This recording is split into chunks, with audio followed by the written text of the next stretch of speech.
My soul's ready, and we're going to start with our movie today. So the movie that we're watching for Adventure in Faith is Phenomenon, and it's in the clip that you're going to see, George has been diagnosed with a brain cancer inoperable, and it's a discussion he is having with his surgeon that we're going to begin with. I want to say right up front that what he says in this clip is really important to us as metaphysicians, to us about people who are creating our lives.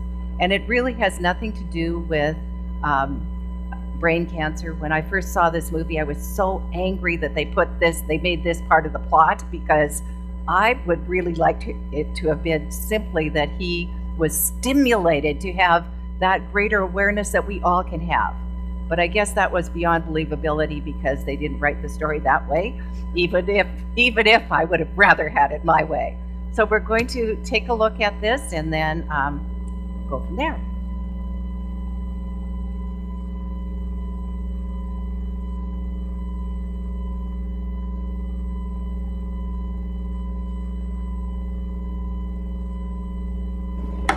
George, I'm recording this because I'm going to be asking you some very important questions. You ready? Not another test. No more tests. A dialogue.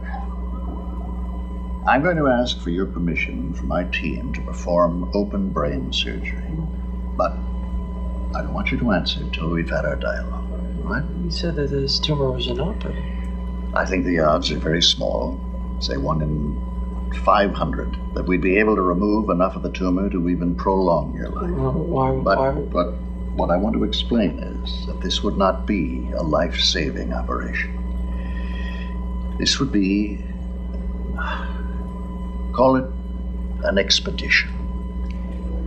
This would be a voyage of discovery. You're in a position to contribute as much to our knowledge as any man or woman who's come before you. And if you were to wait and do this operation after I'm done with my brain, what would... That's what you want? Yes. An autopsy? That's all we'll do. But it wouldn't be as useful. The study of a living, active brain would tell us volumes. All right, so if you were to do this operation, would it most likely kill me or at least shorten my life? George, I'm asking you to try and see the larger picture. To realize what you have to offer to us, the ones you're leaving behind. You could be our greatest teacher, George. I can be your biographer, in a sense. I can present you to the world. But that's not me. It's just my brain. You understand? Look, doctor, I might just have something to say in my last few hours. I just might have something to say. What you're saying is that I have something to teach, and yet you're willing to end me to study my brain under a microscope. Is that all I'm here for? What else? You're not a scholar. I'll tell you what I am, okay? I'll tell you what I think I am. I think I'm what everybody can be. Everyone with a malignant tentacle. No. That just helped me get here. Okay, I mean, anybody can get here. I'm the possibility, all right? I mean, I think you've got this desperate grasp on technology and this grasp on science, and you don't have a hand left to grasp what's important. George. If I had to choose between a tumor that got me here and some flash of light from an alien craft, I'd choose the tumor, I would, because it's here, within us. What I'm talking about is the human spirit. That's the challenge. That's the voyage. That's the expedition. You need to go now. I need my rest, and I want to go home.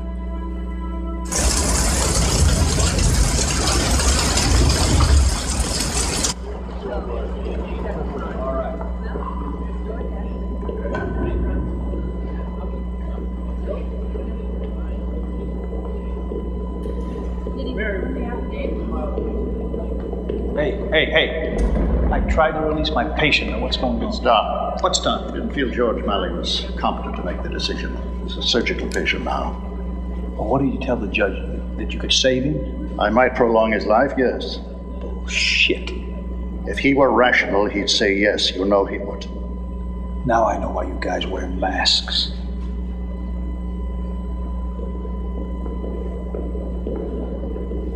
Yeah, if it was light enough, he could have been blowing on it with his breath. He could have had a string. So thin, like cat gut. He could have had it on his finger and on the glasses, and he could have made it move that way. Don't you think he could have thrown something at that mirror somehow? We just didn't see it. No way. That way, it could have been a coincidence. He just thought he knew stuff. I mean, he just studied harder on the Spanish. That's all. It's not like he really knew stuff. Just studied hard at chess and made us think he was changing, but he never really changed at all. Isn't that right, Doc? I mean, he never really got any smarter. Doc? Baines. How's your lady love? We broke up. Really? It's too bad. Yeah. Now, George, he's got a love at his side, and she's sticking with him. You know why? Because he bought her chairs. It's pretty smart to me. You ever buy Lisa's chairs? Doc's really drunk tonight. Every woman has her chair something she needs to put herself into, Baines. You ever figure out what Lisa's chairs were and buy them? Nope. But you're right about one thing. George never changed.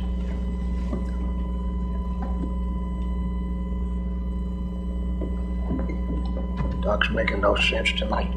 Yeah, maybe caught it from George. God damn it! Why do you...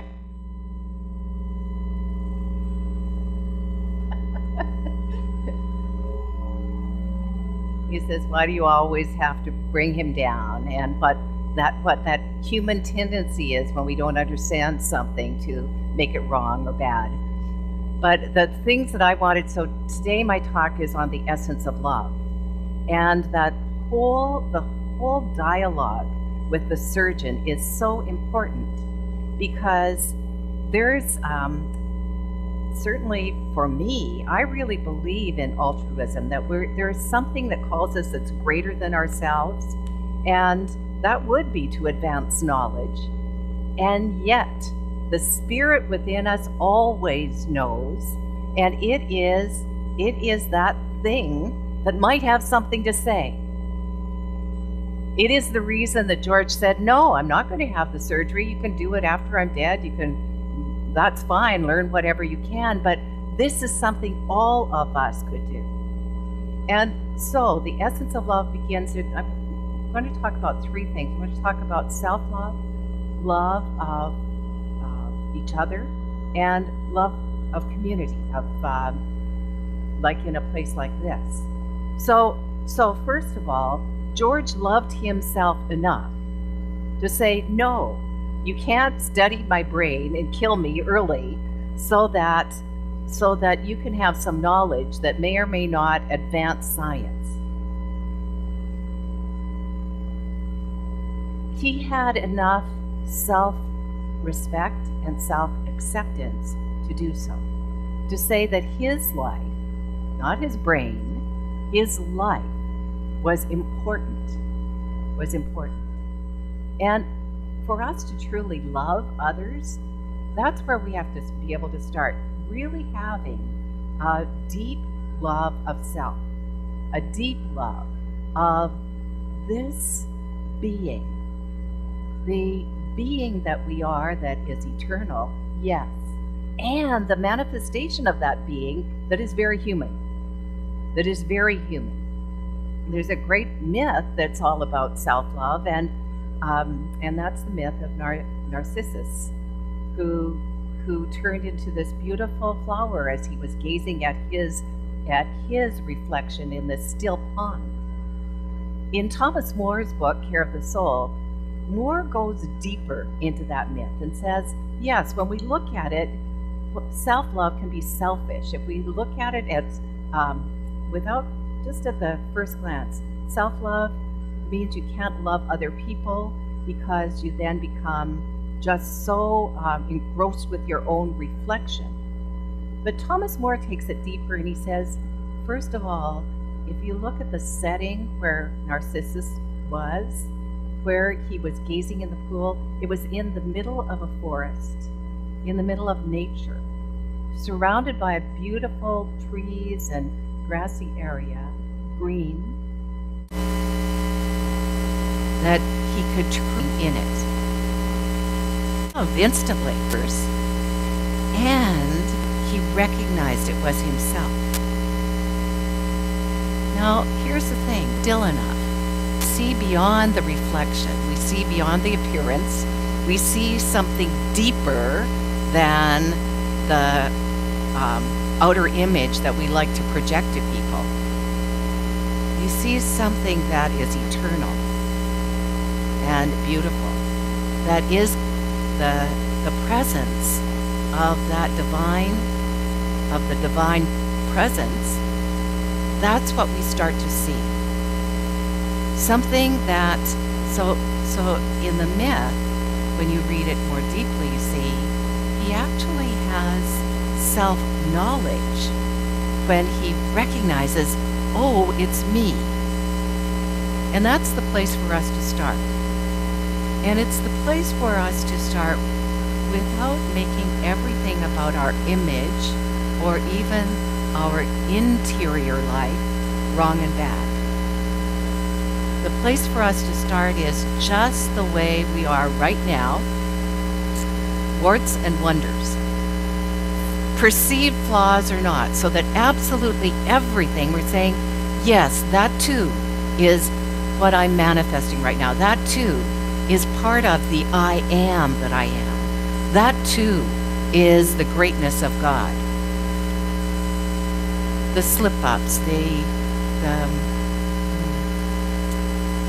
the places where we feel that we have come up short and judge ourselves.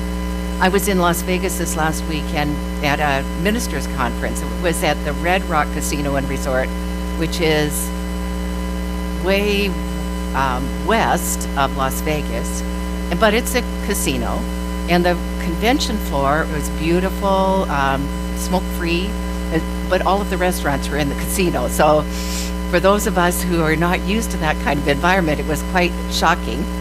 And several of our attendees left during the conference because they couldn't stand the environment, even though it was one of the deepest convocations I've experienced. It was so beautiful and so filled with connection and love.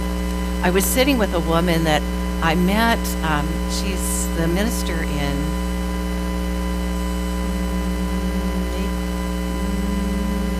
up the coast. She's up the coast somewhere. Her name is Grace Lovejoy. And I thought, what a beautiful name. And I said to her, is that your given name? Where is she from, Ann? Thank you, Camarillo. So, and she said, yes, I gave it to myself. I said, oh, tell me about it. She said, well, years ago when I first divorced, my husband asked me if I was going to use his name, continue using his name, and the way he said it made me think I really didn't want to. So I changed my last name to Grace. And then a few years, about 15 years ago, I had a liver transplant. And I realized that Grace needed to be my first name. And my last name was Love and Joy, because I had been given this gift of being able to live life more fully. And so I chose Lovejoy. And she says it's very comical because people who have that last name and got it the other given way will say, do you think we're related somehow? And she said, I don't think so, but isn't that beautiful to recognize when we truly treasure the life that we have, that we're here to live in love.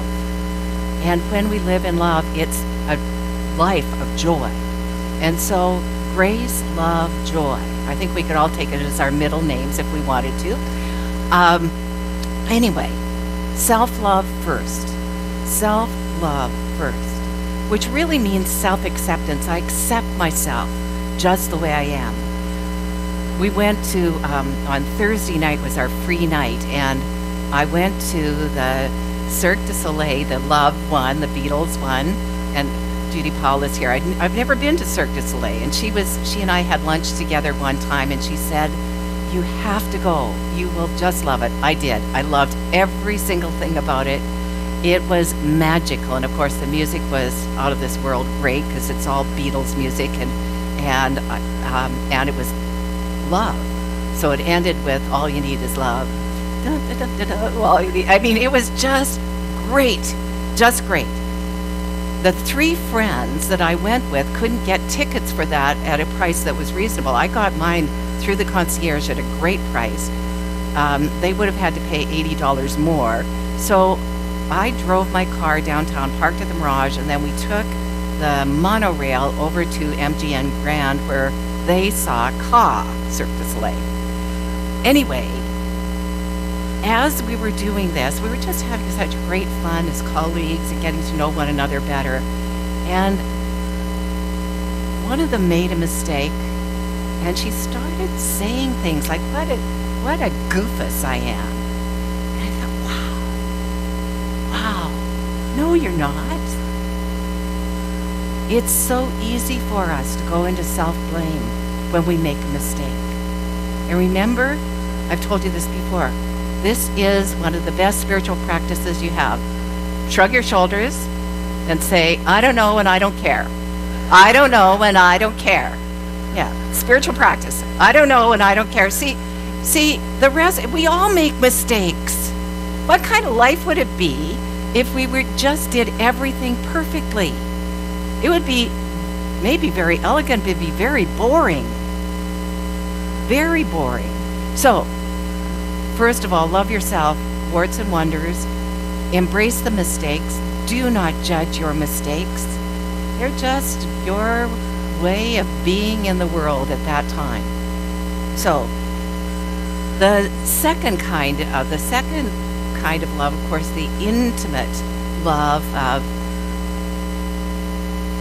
partner to partner, spouse to spouse, husband to wife, boyfriend to girlfriend, girlfriend to girlfriend, boyfriend to boyfriend, however it works out for you, that kind of intimate love that is love and is God's love in expression. Again, Thomas More, and he says, we have this belief that true love should be without any pain.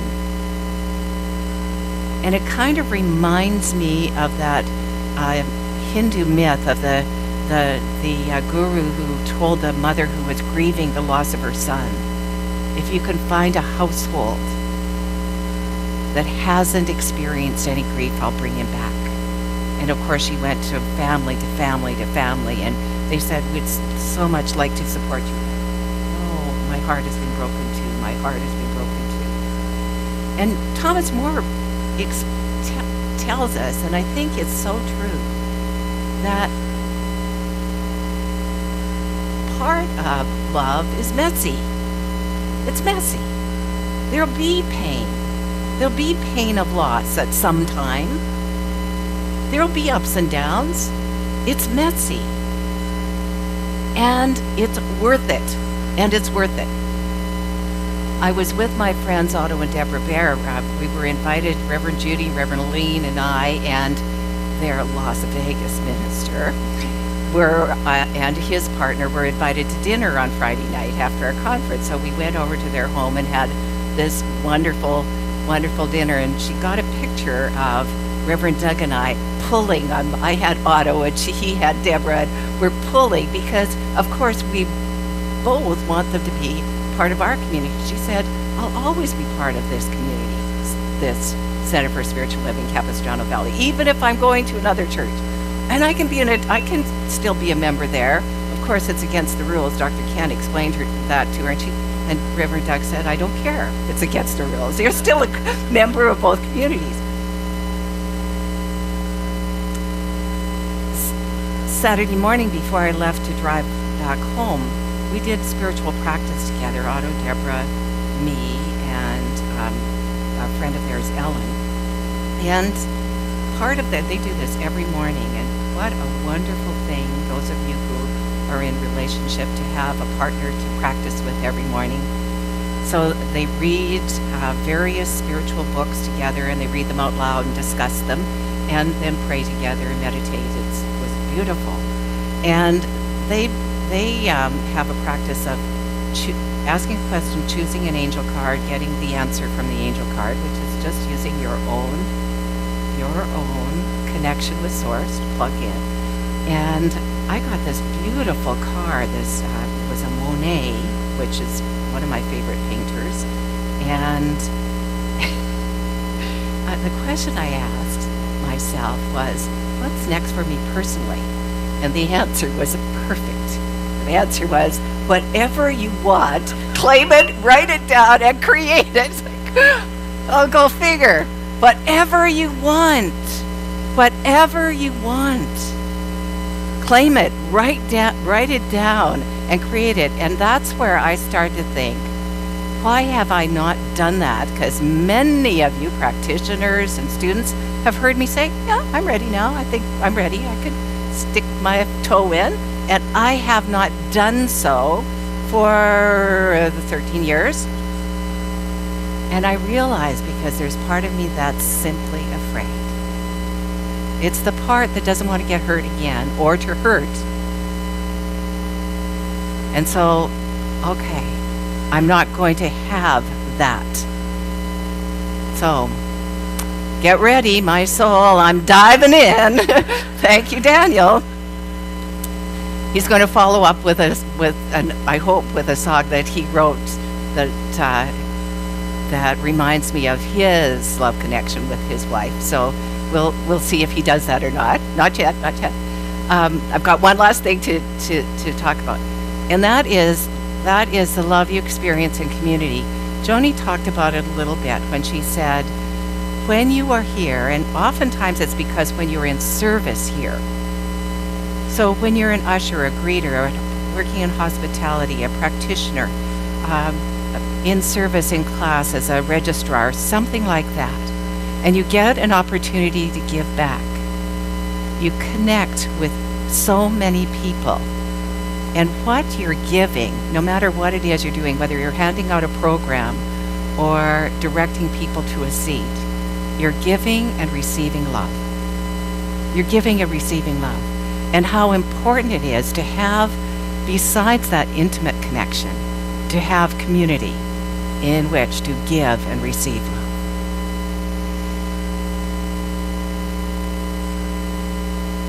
I have all sorts of notes and things, and I do want to read you one thing. Might be one last thing.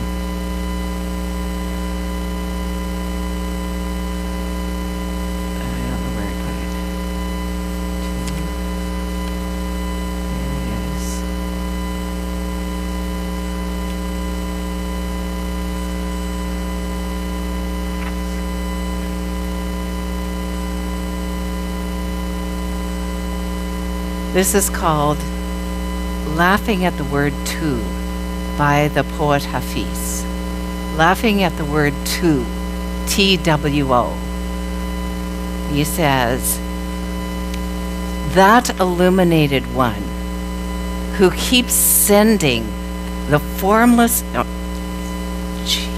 okay, don't want to, I love his words. This is, okay.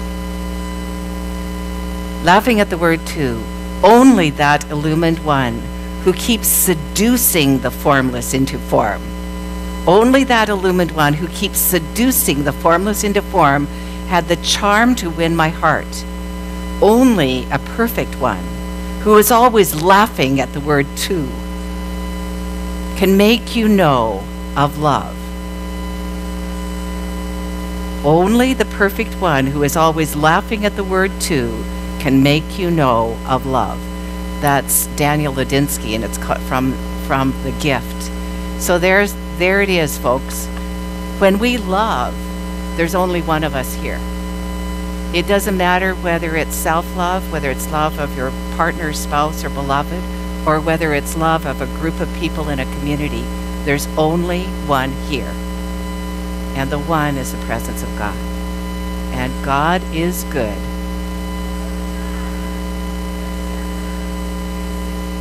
And so it is. Thank you, thank you, thank you, thank you. Thank you so much. And now, Daniel Neymar. Yay!